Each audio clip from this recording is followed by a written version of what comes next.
I then went on to fly the Falcon 50, which is a 3-engine turbine, beautiful aircraft jet. And that's when I started flying President Mandela until he stopped flying before he passed on. Really? So I flew the Falcon. You were his pilot then? Yeah, I was one of his pilots, yeah.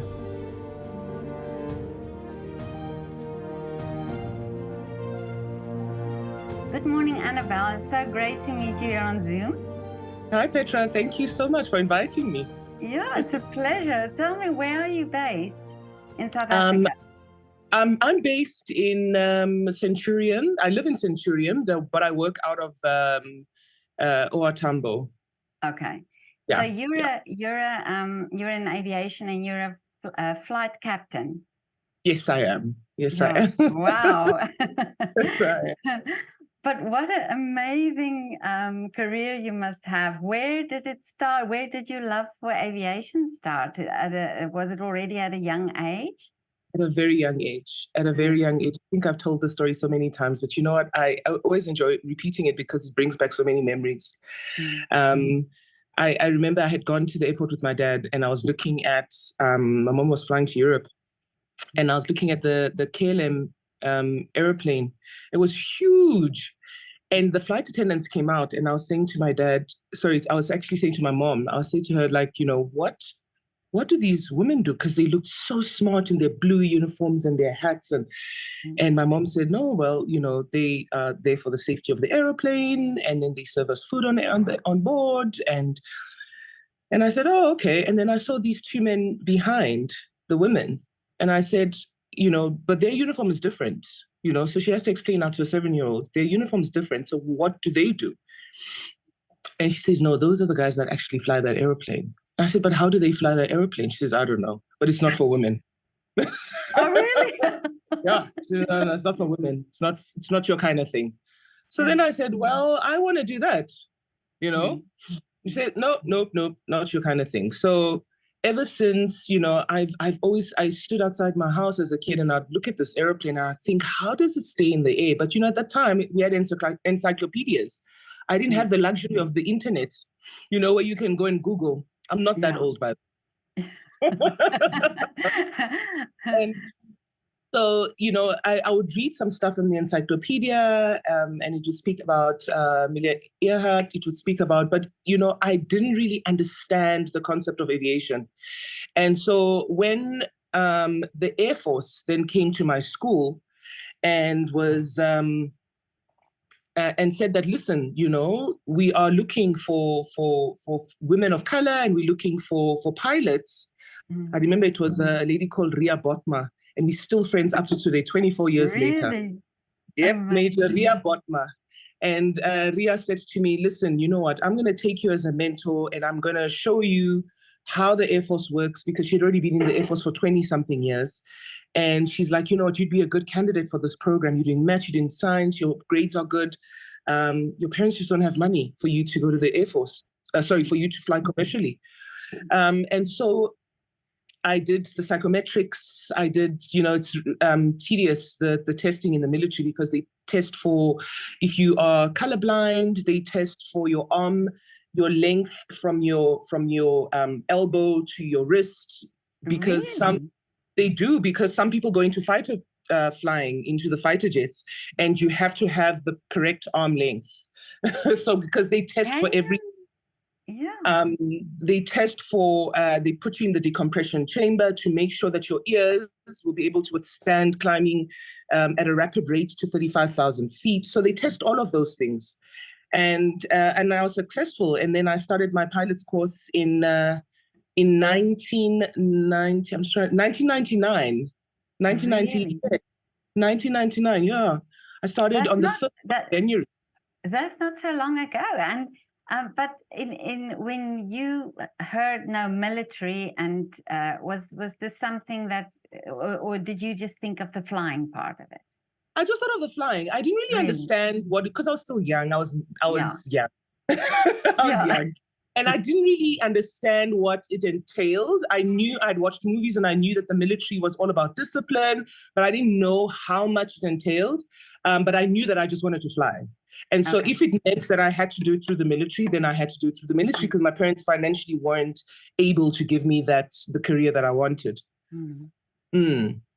Amazing. Yeah. So you entered the military then, and did you have to do military training sort of? Oh yes. Oh really? Oh yes. So the instructors first start by telling you everything must be on your left hand because you have to salute with your right hand. And so you're carrying a duffel bag, you're carrying an ironing board, an iron, and that is your introduction to the military. And then you're taught how to brass your buckles and iron your bed with starch and polish the floor that you can see the strand of hair and the shadow of your polished floor. You taught so many things. And you know what, when I look back in hindsight, that was just all about discipline. You know, at the time you think that they're messing you around, but it's actually just discipline. And I'm so glad and grateful that I went to the military because they teach you a different type of flying that I have never ever seen in my life. Really? Never. Precision, precision flying. I wanted to ask you now if this extreme, because you must have been a bit also sort of down at times, you know, this very harsh thing that before you can start flying or before you get to that point where you can. So you think it definitely helped, or there's aspects of it that you can definitely think was to your advantage?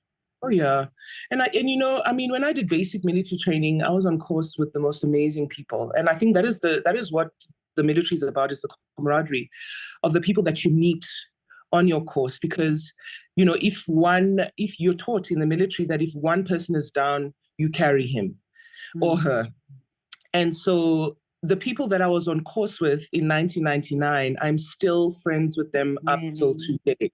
It's amazing. 24 years later, we're still friends. We still have a WhatsApp group. They still bunch of crazy guys, but those are the same people that I still chat to today. And I think apart from the discipline, apart from the precision flying, it is an experience that you will remember for the rest of your life. Yeah. Because our training was done in Langebaan. So finally, after basic military training, you do officers forming because an officer, to fly in the military, you have to be an officer. And so you do officers forming where they teach you etiquette and they teach you all the, you know, the characteristics of an officer. And then after you've done officers course, which is about 3 months, then you go to Langebaan to start your flying training. And you go through all the different phases. So you go from basic instrument flying, basic general flying, and then you go to the advanced phases, formation flying, you know, like the Silver Falcons, but just a lot less than that, because that's like absolute precision flying as a basic trainer on a basic trainer. So you learn. But you had to do all this now. How many months of just military training did you have to do before you could start flying? So remember, you're still doing military training, the basic military training. You're still ironing you're still cleaning your room. Not necessarily ironing your bed in Langebaan, but you have inspection every single day at 5 o'clock in the morning. So the training, the soldier part of it does not stop. It's just that now you have an addition because you're an officer. You have an addition now because you are flying. So you can't just slip up because you did that on basic military training 6 months ago. It still continues up until you become a pilot. Wow. Yeah. No, that is so. And then the actual training, the part where you start flying. How long does it take you to get because you have to get first a license. Does it work the same in the military? You have to get No, the military is different. So the military, you become a pilot after 200 hours of flying. So 20 hours, you do your solo training, and then you start going into the basic general flying, which is aerobatics. And then you go into the basic instrument flying, which is what they call QDMs, QDRs. So you are flying in a hood, and they want you to be able to fly the aircraft simulated in the case of bad weather. Okay. And then after you finish the basic phase, then you go into the advanced GF flying, where you do like the vertical figure eights, the advanced I flying, where you start learning to fly an instrument landing system. So it's like an ILS. And then after that, you start formation flying and you start the navigation phase. So the navigation phase, you have a map and you basically put out your fuel, your time, heading and time. And you basically have to find spots on your map in the required time. And after that, then you basically start preparing for your they call it the wings phase, where you get your where you prepare to do your final pass out test, and then they give you the Air Force wings. But it's quite a lot. It's quite a lot. But and you have to be in this group always together. Yes. So because you say formation flying and so on, so it's really precision flying that you're doing. Yeah. So if you look at the likes of the Silver Falcons, those guys are all in Longabon, and those are the trainers that we also fly on. And some of the instructors we had were Silver Falcon pilots. So you can imagine the sort of precision flying next to another aircraft, up and down, and aerobatics. Yeah. But now, Annabel, I have to ask you this. You're a girl. How was that between all the men? There must have been a lot of men, and the competition. And how did they treat you? Well, it was myself and another lady on course, and we were so proud of the group. We were so proud of the group. We actually even forgot that we were the only two girls on course. Yeah, because, well, you know what? It was not even really a factor. You had to kind of get over it because, you know, you had the stark reminder of this is the course that you've got to finish. And, we all got punished. We got punished. We had to run around in our slippers. Sometimes if one of our members, got out of hand, the instructor would sort them out, but they would sort all of us out because you have to watch your teammate. And we just did what we had to. We were a group. Yeah, there was no sort of special treatment because you are a woman. No. Really? No. Well, that's great. No. The only special treatment was that we had a ladies' mess, which is, of course, part of the military. And every military you go to, there's a ladies' living quarter. So we didn't live with the men. And the other treatment was we had our own toilets. Oh, okay. And that, and that was it. Yeah. Fair enough. Yeah. Wow. That's better. Okay, so I just had to get that because it's always like your mum said, it's almost perceived as a man's world. So yes. Yeah. Yes. Yeah. It's at the time it wasn't even a big deal for me as a woman, in a sense. It wasn't anything that was out of place for me because I didn't know any better. Okay, it was just that I wanted to do it, and I was going to put every effort into getting it done. And that was it. So that was really motivating yourself to get there. Yeah. Mm-hmm. Yeah. But Annabel, now, so when you finally got your wings now, what's the next path? What was the next part for you then? So then the course mates were basically told which line they were going to go into. So I was told I was going into transport, the others were going into helicopters, and the others were going into the fighter line. And so I went into transport, and I was at 41 Squadron at Waterkloof Air Force Base. I was there for about 2 years, and I flew the Caravans, which is single engine turbine, and then I flew Caravans, and then I was told that I was going to go to instructor's course in America. So I then prepared for my instructor's course. I went to instructor's course in Texas, and it was so interesting because the first 3 months of the course, I had to learn to speak English according to the American English. Really? Learn 3 months of English, adjectives and nouns and adverbs. Oh, yeah, my goodness. I know, I've heard many times that that Americans can't understand the South African accent. Yes, they can't. So we had to learn how to speak American English for 3 months. Okay. And then we went over to Randolph Air Force Base. So I was with 2 other majors. I was a lieutenant at the time. And we went to Randolph Air Force Base, where we flew our instructors training on a T6, which is more or less like a PC-9. And that was for about 9 months. Okay. And then we came back to I came back to Longabon and gave training with students at Longabon. And then after that, I then moved back to 41 Squadron, the squadron I was at before I went to instructor's course. And then I flew the King Air 200s, which is a twin turbine aircraft, and the King Air 300 for I think a year. And then I went over to the Presidential Squadron, where I was for some time before I left the Air Force. Oh, okay. But now every time you go to a different airplane or aircraft, do you have to do then retrain then? Oh, yeah. Aircraft? Oh, Okay. yes, definitely. Yeah, you have to retrain everything. Mm-hmm. But now tell me about the time that you were in America. Why specifically do they send you to America to do the training there? So at the time, the Air Force, the Air Force had an exchange program. And so they had an exchange program, and they looked for candidates, and they said, you know what, we'd like to send you over to do instructor's course. Initially, I was supposed to go to Algeria. About a week before I was supposed to leave, they then realized, but wait a minute, is Annabel a woman? And they're like, we don't have women flying in the Algerian Air Force. Really? So then I had to swap with someone else. He took my Algerian spot and I took his American spot. I wasn't actually supposed to be in America, but it was the best. I see. Wow, yes. Yeah. Yeah, he wasn't happy, but I was very happy. Yeah, I can imagine. Yeah. So. But let's go back now to where you said you flew the presidential. I was at the president.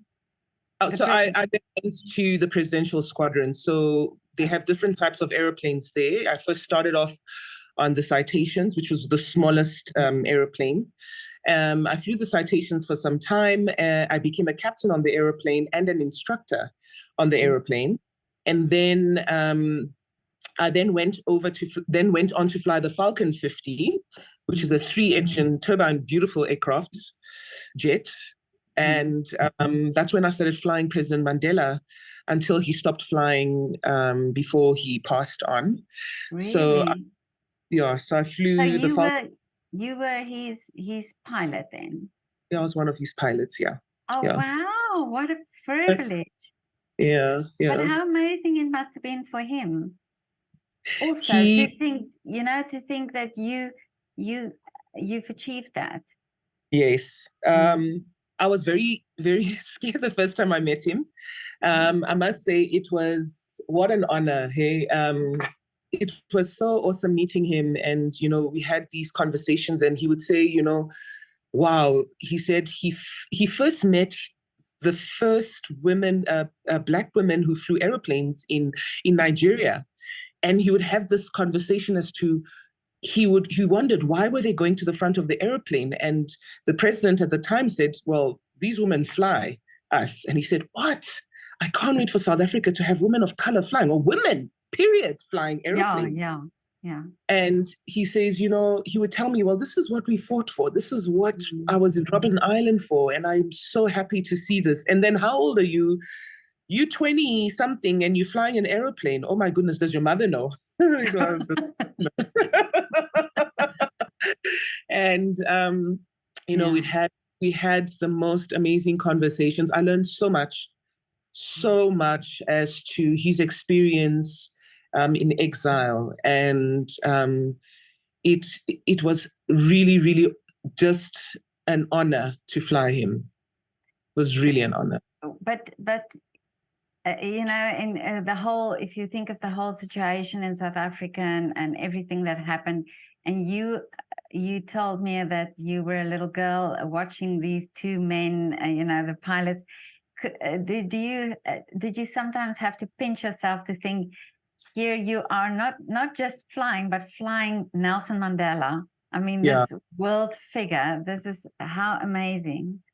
What a blessing. What a blessing for me in my life, because it was just grace and prayer to be where I am, and having to fly this man that everybody wants. I mean, I felt after he passed, and I said, oh my God, Annabel, I didn't even ask him for an autograph.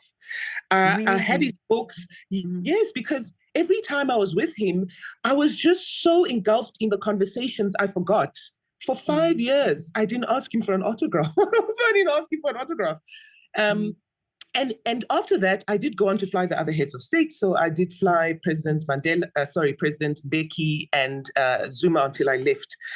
And I tell you, it's what an honor, because I learned so much and I grew up so quickly as to the reality of the history of our country. Because you read about it, but you know, I read about it, and because I grew up in Mafeking, I was not really exposed to a lot of that. So it was amazing to sit and hear from himself what he went through. Yeah, and these were the guys that were, him and Mbeki, they were the people that really, they were on the forefront of this movement and the fight, or the transition and the change that happened. Definitely. Yeah. But okay, and you also then you're an instructor, and do you still do, or did you now completely change career? You just do commercial flying now? No, so well, you know, after I left the military in 2010. Started at South African Airways, and I flew the Boeing 737-800, because in the military I flew the Boeing 737-700. So that's what the president flies, the BBJ. And so I transitioned to the civilian world, but then COVID happened in 2020. And, you know, nothing was happening, and nobody was flying around. And I went back to the military and I said, well, here I am. I'm an instructor, and, you know, don't you want to use me? And they said, well, thank you. Let's start. And so I went back to the military as a reservist. So I'm a military reservist. I'm contracted to the military for a few days a month. And I help out if they need help with either giving some instruction or, you know, classes or, you know, whatever, then that's basically what they will require from us. And then I also do the civilian flying. So as you see, the military flying is so different from civilian flying. Military flying, it's the license you get from the military is your license to fly in the military. And of course, in the civilian world, you need an airline transport pilot license to fly. Yeah. So you had to, from the military, again train to do the commercial flight. And how long does that take? That didn't take more than 2 weeks. Oh, that didn't take 2 weeks. Yeah, because I was already rated on the aeroplane. So it's like, for instance, driving a Maserati, and I changed it from a Maserati XL to a Maserati XXL. So you literally go into the XXL to go and do it. I love your choice of I love your choice of car. To explain, you didn't say from a Bakkie to a Mercedes. No, a Maserati. That's what an airplane is. It's beauty. Yeah, definitely. Okay, so then, and now you are with SAA and flying commercially. Yes. So I'm flying commercially on the Airbus 320.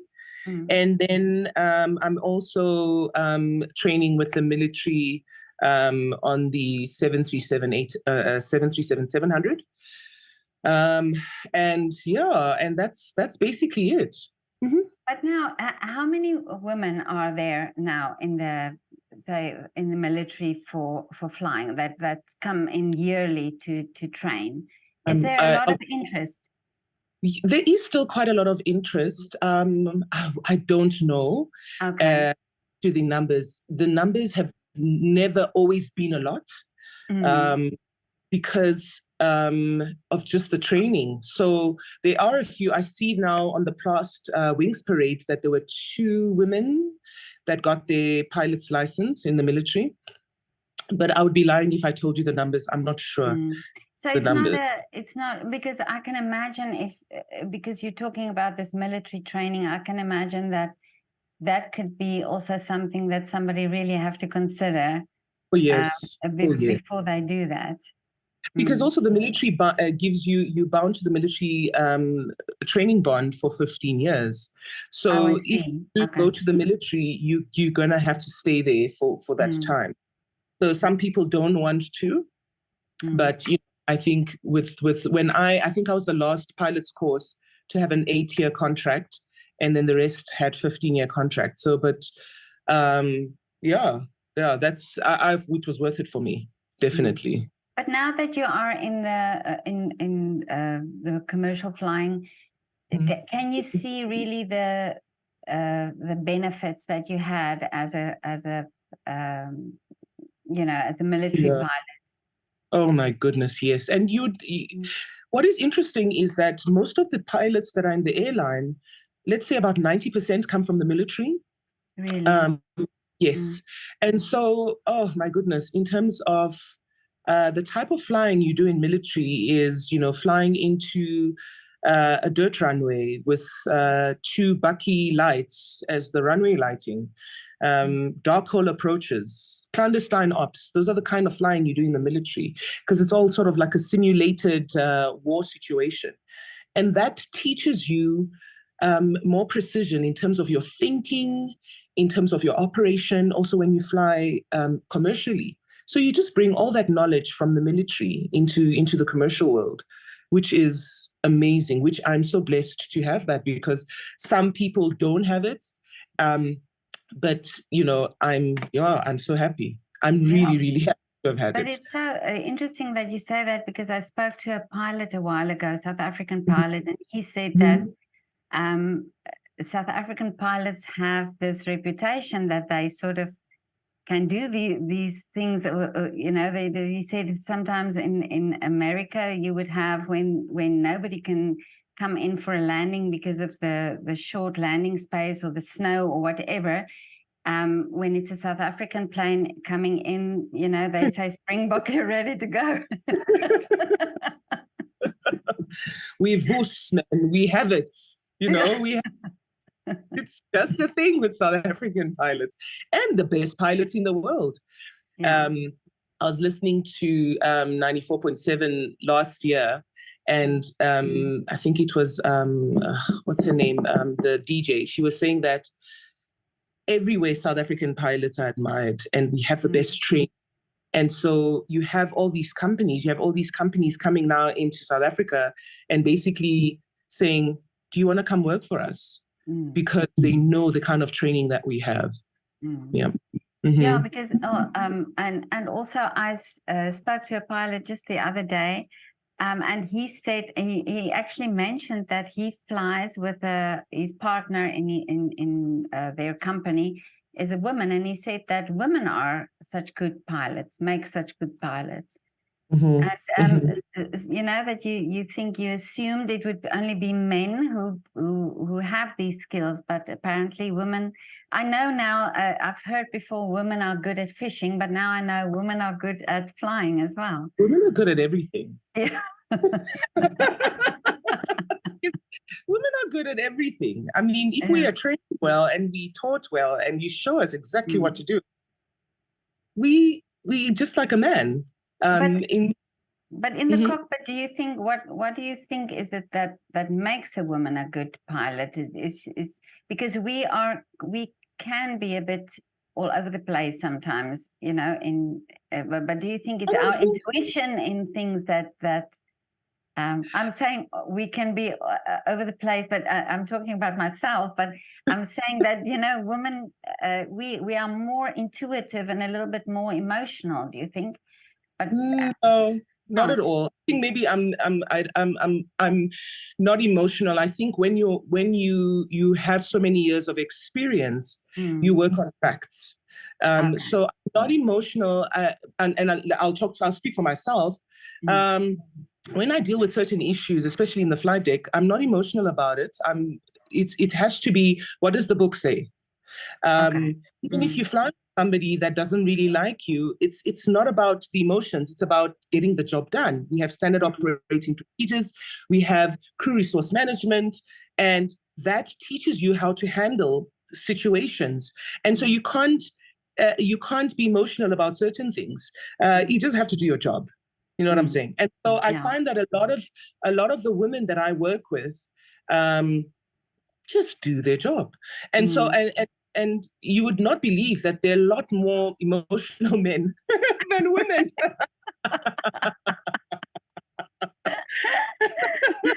Yeah, but maybe it's this thing that we have that you just get on with it, you just do it. Yeah. You just get on with it. No hate to the men. I'm just kidding. No, No we hate love them. men. We love them. We think we they're love great. them. Oh, Annabel, this is great. But you've got such an amazing story, and I love this idea where you just where you started, where you saw these two men, and you think your mom says, this is not your thing, but you defy that. And even growing up, my mom would always be like, well, you've got to be in the kitchen. You've got to, this is how you prepare food for your husband. And I'd be like, what makes you think I want to get married? And what makes you think I want to be cooking all my life? I'm not interested in that. And then I'd go into the garden with my dad. And then I'd want to go for a drive with my dad. And I would like to do the other stuff with my brothers and my dad. And I thought, well, why can't I do that stuff? Why is it because I'm a girl, I have to do all these girly things? And so even when I was joining the military, I didn't tell my mom. I told my dad. And my dad was like, okay, whatever. And my mom, I think I told her a month and a half before I went to the military. And she said, no, you're not going there. They shoot, they're going to kill you. And it's not safe for them. And you're going to, and I said, well, I'm now 18. I'm 18 years old, and I made my decision, and I'm going. I'm good. My dad drove me. Yeah. But it's, it's this generation, it's the generation where it's sort of, you had these, you were put in these boxes, women were put in boxes, and you can do that, and you can go teaching, and you can do nursing, and these were the jobs that, I grew up in the 60s. We had specific things that you knew, this is what you're going to do. And but tell me now, what would your advice be for a young, I say a young girl, but a girl that's has this passion or this love for aviation? What would be the steps that you would recommend she does? The first thing is do maths and science, because there's so many other jobs also in aviation that require maths and science if you want to go into the aviation sector. So do maths and science, get good marks, because, you're one of 1,000 that is applying for the same position. You always have to be cut above the rest, better than the rest. And so work hard. Fun times and partying will always be there. It's always going to be there. It's never going to die until you 6 foot in the grave, right? So whilst you still have the opportunity to work hard, and you have life in your body to work hard and achieve your dreams, you've got to do it. You cannot come up with excuses, especially if you're given the opportunity to. You cannot come up with excuses as to why you didn't make it. So work hard, be better than the rest, be better than the next person next to you, and just do your thing. And don't let anybody ever tell you that you aren't good. Because, for me, I'm a Christian, and I believe that God has told me that I'm an amazing creation, and I'm protected. And so I feel like, I won't allow anybody to dim my shine, because that's where God has put me. So I'm just blessed. Yeah. And it's true, there's a self-belief, and that you have a worth, and that you can do what you set out to do. Yeah, definitely. I love it. Yeah. You are such an inspiration, and such a, dreams come true. Absolutely. Look, this is what I totally believe. Thank you, Petra. Yeah. Thank you. No, Thank you so great. much for reaching out to me. I really, Yeah, really. no, I'm so happy that I heard your story. It's amazing, and you know, I think this is the type of thing. This is why I do these interviews, so that people see, you know, and this is what people don't always, or what young children don't always realize. There's a path and there's a time span, and things don't happen in 3 months Yeah, or in a year, you know. yeah, If you yes, look at your career and you think how many, you know, you're talking about months and years of yes. of pursuing it. What I also ask pilots, and this is what I also would like to know from you, is how did you keep motivated? Because there must be times where when you start flying, where the time, you know, it's like repeating, doing the same thing to get to that level where you are good enough. So how do you motivate yourself? And I love. still, I mean, there must still be times where you have to motivate yourself. Yeah, well, it's then it was just it's still a passion. It's not any easier the older you get, because I have children now and I'm married and I have children. I'm married to another pilot, Oh, and really? Mm. yes, I'm married to another pilot, a charter pilot, and it's not easy because I have children. But I love flying. I can't imagine sitting in an office. I had to, and no hate, no disrespect to anyone sitting in an office, because that's your trade, right? But Yeah. because I love aviation and because I've been exposed to a cockpit, which is my office, when I was pregnant with my children, I had to sit in the office for some time before I went on to maternity leave, and it was absolute torture. Really? And so, yes, because it's been 24 years of flying. And because my routine is a sign on, I speak to the cabin crew.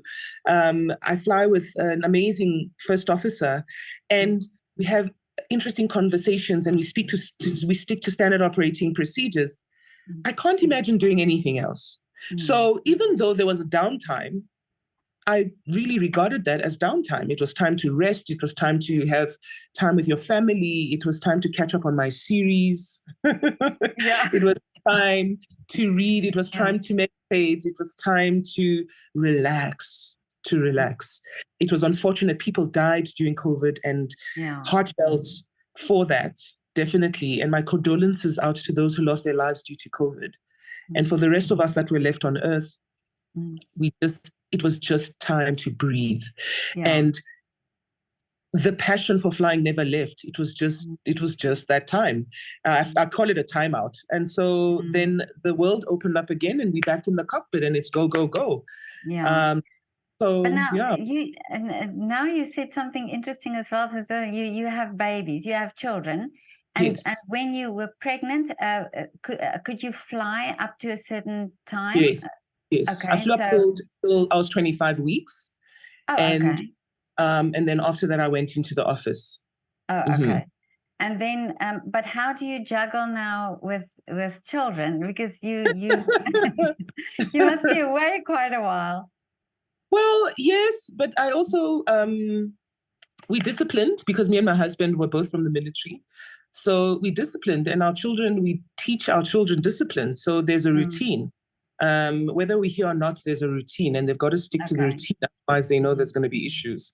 So it's I always say to my son and my daughter, you've got to polish your shoes first thing you get home, because nobody wants to talk to anybody with dirty shoes. And then you've got to sort out your uniform. Yeah. You've got to sort out your uniform. You've got to wash your lunchbox, and then you've got to get to the studying. I don't want to see any outstanding work. You've got to get that all sorted out. And then if there's anything that needs to be signed, I will first check it when I get to the hotel, or I'll check it when I get back from the flight. And if I get back the same day from the flight, I'll sign it off. Or if not, my assistant will sign it off, my helper. She'll sign it off, but then I'll check what they've done in the hotel. So I want pictures. I want yes, I want FaceTime. I want to see what they've done. This has to be done. And I'm also part of the 6 million WhatsApp groups, mommy groups. So I know I know all the homework that needs to be done. Amazing. I have a little huge calendar there, and I've written all the exams, tests, everything that needs to be done. I work on structure. Otherwise, I lose. Yeah. Work on structure. So you've not just got your flight plan, you've got your that plan as well. But you're saying something so true, and this is the basic things, that those things like shining your shoes and doing, because that's what you were taught in the military, and this is, what people don't always understand is that spills into other parts of your life as well. It's those basic discipline that that helps you achieve. Definitely. Please and thank you. My children have to greet. You have to wait. When somebody comes in, when an adult comes in, you have to sit, greet. You don't just sit. And when adults, because I also grew up in a home, my parents were born in the 40s, the early 40s. And when adults are talking, you're not in the room when adults are talking. So those things I try and instill in my children, and it's for their benefit. And the older they get, they will grab what they want from whatever they're taught. And I pray that they're amazing humans. But yeah, it's time with our children. And I think that is what the time out also helped, getting to know our kids, spending time with them. And so what they learned during those years of COVID is what is now helping us now also as the world is opening up. Well, Annabel, I can just imagine you must be, when your child says to you, no, it's not possible, you just say, hey, come on, look at me. Look what I've done. Are they interested in aviation at all? Yeah, definitely. Okay. Yeah, my son, he wants to be a vet and a pilot. He absolutely loves animals. Oh my God, he loves animals, and he wants to be a pilot. My daughter is more of the artistic author. She's 7. And she writes books. She likes little books. Really? She has such an imaginative mind, and she puts it all in writing. And she loves drawing, and she loves art, and she loves. So yeah, they know what they want to do. Yeah. So there, the sciences and the arts come together. That's my whole idea is that we can prove that, science and art and maths, it all belongs together. Yes, definitely. Definitely. Well, Annabel, tell me now, what are the wishes still for the future? What is the dream still? Oh, Petra, I would love to get involved also in the consulting side of aviation. I would love to, I was like, especially, when COVID happened, I was like, well, I've only just flown airplanes. I'd also love to get out of the cockpit, of course, but in aviation, and see how the aviation world works. So I'm trying to step my foot and my toes into that. Because, you can't fly till you're like 70 years old. 63 is the cutoff age. So I'd like to do other things in aviation, and God willing, that happens. So, but of course, still flying, because I cannot imagine not flying. Well, I've been to the Swartkops Air Force Base a while ago. And I see there they have this Air Force museum, and they have all these old aircraft there. But what was so amazing for me is that children come on a Saturday and they wash the old planes, and they clean the museum. Isn't that amazing? Yeah, that's in amazing. South Africa. Yeah. Well, that, like that's at Swartkop Air Force. Yeah, definitely. I remember Colonel Aya, who used to fly there, that passed away in the accident. He was one of the pilots. I think he flew the Vampire there at the Air Force Base Museum. The other thing that I do get involved with is, as you're talking about the children that wash the airplanes, is we go to schools and we try and speak to children. Like the other day we were at St. Stephen's, and we also go to disadvantaged schools and we speak to children about aviation. It's not something I do too often because of time. But we do speak to them about aviation, the different types of, jobs in aviation. And getting their grades, getting good grades and working hard. And Because it's like you say, the different jobs in aviation, there's so much, Yeah. so much that's involved in, you know, it's not just the plane and the cockpit and the Definitely. passengers. There's so much else involved there. Definitely.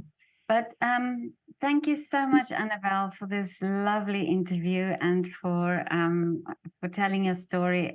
You are just amazing, amazing person. I'm so happy that you agreed to do this interview, and I really hope that I could meet you one day in person. Yes, for sure. Where are you based, Petra? I'm in Vienna. Oh my goodness. Austria. Okay. My goodness, I thought you were short left around the corner there in Pretoria East or something.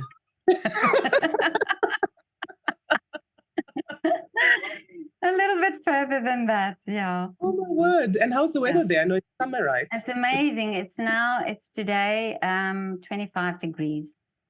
Oh, So beautiful. summer. Yeah, you see. Beautiful. Yes. Yeah. Oh, well, enjoy it. Yeah, thank you so much. And have a lovely afternoon. Thank you. Thank you. You Okay. too. You too. Okay, Annabel. Bye. Bye, Petra. Bye-bye. Bye. Bye.